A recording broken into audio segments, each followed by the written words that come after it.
নমস্কার, আমি অ্যাস্ট্রোলজার মঞ্জু গাঙ্গুলি। আমি নেগেটিভ এনার্জি নিয়ে আমি বহুবার নানান রকম ভিডিওর কথা বলেছি। আজকে একটি ছোট টিপস দেব নেগেটিভ এনার্জি নিয়ে।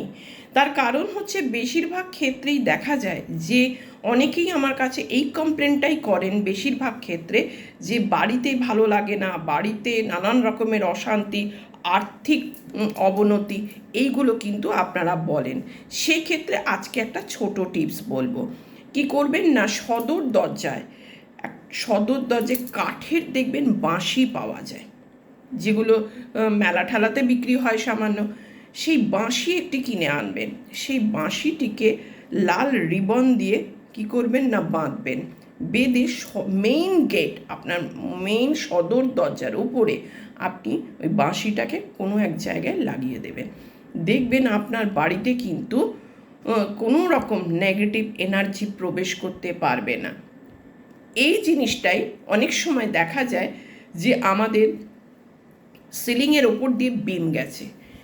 আশা করি সবাই জানেন, এটা আমি আগেও বলেছি, যে বিমের তলায় যদি যে জায়গাটা বিমের ওপর দিয়ে যাবে সেই জায়গায় শরীরের কিন্তু এফেক্ট হবে।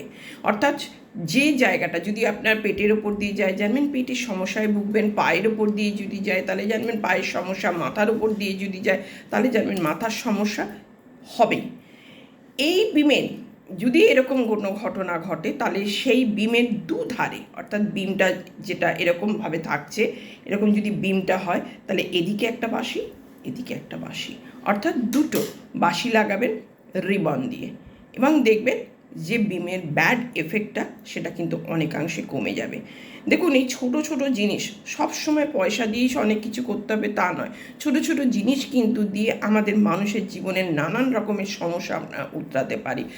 করে দেখুন, যাদের এই সমস্যাগুলো আছে করে দেখুন, নিশ্চয়ই উপকার পাবেন।